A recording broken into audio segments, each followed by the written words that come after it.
السلام علیکم ورحمۃ اللہ وبرکاتہ۔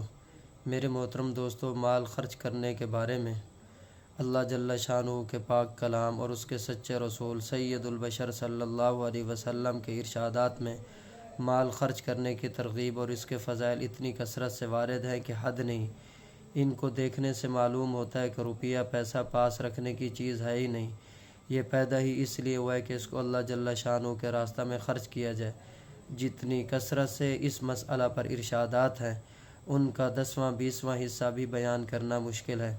میرے محترم دوستو، اللہ جل شانہ کا ارشاد ہے، اعوذ باللہ من الشیطان الرجیم، بسم اللہ الرحمن الرحیم، وسارعوا الى مغفرة من ربكم وجنة عرضها السماوات والأرض اعدت للمتقین الذين ينفقون في السراء والضراء والكاظمين الغيظ والعافين عن الناس والله يحب المحسنين۔ وسارعوا، اور دوڑو، الى مغفرت، ایسے بخشش کی طرف، الى ربکم، جو تمہارے پروردگار کی جانب سے ہے، اور ایسی جنت کی طرف دوڑو جس کی چوڑائی آسمانوں اور زمین کے برابر ہے، اعدت للمتقین، جو پرہیزگار لوگوں کے لیے تیار کی گئی ہے۔ پرہیزگار کون لوگ ہیں؟ الذین ینفقون، جو اپنے مالوں کو خرچ کرتے ہیں، فراخی میں بھی تنگی میں بھی، اور والکاظمین الغیظ، اور اپنے غصے کو پی جانے والے ہیں، والعافین عن الناس، اور لوگوں سے درگزر کرنے والے ہیں۔ اللہ تعالیٰ احسان کرنے والوں کو پسند کرتے ہیں۔ میرے محترم دوستو، اس آیت شریفہ کے اندر اللہ تبارک و تعالیٰ یہ بات بیان فرما رہے ہیں کہ نیک اعمال کے ذریعے سے تم اللہ تعالیٰ کی مغفرت کی طرف سبقت کرو، اور ایسی جنت کی طرف سبقت کرو جس کی چوڑائی آسمانوں اور زمین کے برابر ہے۔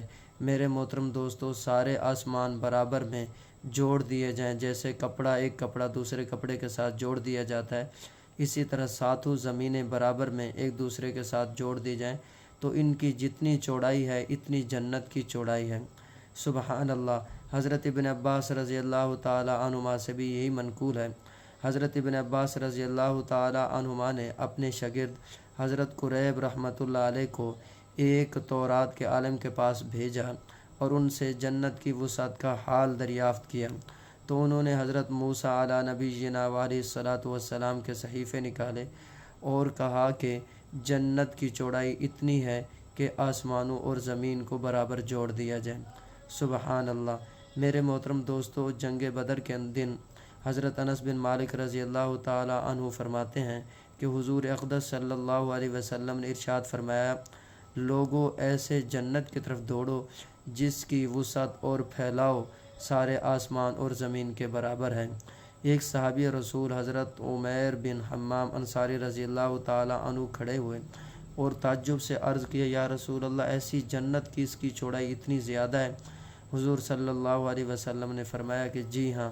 تو وہ کہنے لگے، واہ واہ یا رسول اللہ، اللہ کی قسم میں ضرور اس جنت میں داخل ہونے والوں میں سے ہوں گا۔ حضور پر نور صلی اللہ علیہ وسلم نے فرمایا، ہاں تم اس میں ضرور داخل ہوگے۔ تو وہ کھڑے ہوئے، انہوں نے اپنے اونٹ کے ہودج میں سے چند کھجوریں نکالی اور کھانے لگے تاکہ قوت پیدا ہو اور پھر جنگ میں شریک ہوں، اور پھر کہنے لگے کہ ان کھجوروں کے کھانے میں تو کچھ وقت زیادہ لگ رہا ہے۔ پھر وہ کھجوریں پھینک دی اور جنگ میں شریک ہو گئے اور لڑتے لڑتے شہید ہو گئے۔ سبحان اللہ۔ میرے محترم دوستو، اس آیت کے اندر اللہ تبارک و تعالی نے مومنین کی مدح بیان فرمائی ہے، تعریف بیان فرمائی ہے۔ فرمایا والکاظمین الغیظ، غصے کو پی جانے والے ہیں مومنین کی یہ صفت، اور فرمایا والعافین عن الناس، لوگوں سے درگزر کرنے والے، واللہ یحب المحسنین، اللہ تعالیٰ احسان کرنے والوں کو پسند کرتے ہیں۔ میرے محترم دوستو، اگر آپ کے بھائی سے کوئی لغزش ہو جائے تو آپ کو چاہیے کہ آپ اس کے لیے 70 عذر پیش کریں دل میں۔ اگر دل ان عذروں کو قبول نہ کرے تو اپنے دل کو ملامت کریں کہ اے دل، تیرے اندر قساوت ہے، سختی ہے، وہ تیرے سامنے عذر پیش کر رہا ہے اور تو اس کو قبول نہیں کر رہا۔ حضور صلی اللہ علیہ وسلم نے ارشاد فرمایا کہ اگر تمہارے سامنے کوئی عذر پیش کرے تو اس کو قبول کرو۔ فرمایا کہ اگر کوئی قبول نہیں کرتا تو وہ چنگی کے محرر کی طرح ہے۔ میرے محترم دوستو، غصہ کے وقت مومن کی شان یہ ہے کہ اس کو غصہ جلدی آ جاتا ہے اور پھر جلدی ہی زائل ہو جاتا ہے۔ امام شافعی رحمۃ اللہ علیہ فرماتے ہیں کہ جس آدمی کو غصہ کی بات پر غصہ نہ آئے وہ گدھا ہے۔ جو آدمی دیکھ رہا ہے کہ اللہ تعالیٰ کے حدود کو پامال کیا جا رہا ہے، اللہ تعالیٰ کے احکامات کی توہین کی جا رہی ہے، پھر بھی اس کو غصہ نہ آئے، فرمایا کہ وہ آدمی گدھا ہے۔ اور فرمایا کہ جو آدمی اس کے سامنے کوئی عذر بیان کیا جائے اور وہ اس کو قبول نہ کریں تو وہ شیطان ہے۔ تو عذر کو قبول کرنا چاہیے۔ میرے محترم دوستو، یہاں آپ کو ایک واقعہ سنانا چاہتا ہوں۔ حضرت علی بن امام حسین رضی اللہ تعالی عنہ، یہ حضرت علی جو ہیں یہ حضرت امام حسین رضی اللہ تعالی عنہ کے بیٹے ہیں۔ ان کا واقعہ سنانا چاہتا ہوں۔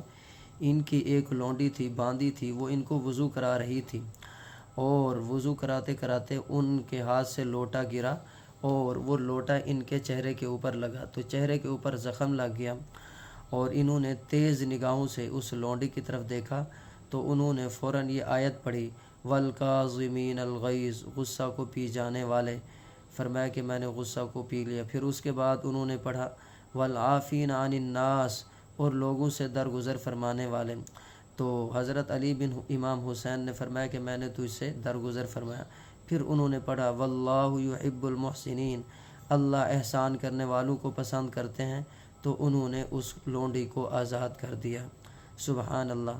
انہی کے متعلق ایک اور واقعہ بھی آتا ہے، وہ یہ ہے کہ ان کے ایک غلام تھے، وہ کھانا گرم کر کے لا رہے تھے، اچانک کھانا ان کے ہاتھ سے گرا اور وہ بچے کے سر کے اوپر گرا۔ وہ کھانا بہت زیادہ گرم تھا جس سے بچے کی وفات ہو گئی۔ تو انہوں نے بجائے اس کے غلام کو آزاد کر دیا اور بچے کی تجہیز و تکفین میں مشغول ہو گئے۔ میرے محترم دوستو، یہ ہیں اخلاق۔ آپ صلی اللہ علیہ وسلم نے فرمایا لیس الشدید بالسرعہ انما الشدید الذی یملک نفسہ عند الغضب، پہلوان وہ شخص نہیں ہے جو غصے کے وقت دوسرے کو بچھاڑ دے، بلکہ پہلوان وہ ہے کہ جو غصے کے وقت اپنے آپ کو کنٹرول میں رکھے، اپنے غصے پر قابو پا لے۔ تو ہمیں بھی چاہیے کہ ہم حضور صلی اللہ علیہ وسلم کے امتی ہیں، نام لیوا ہیں۔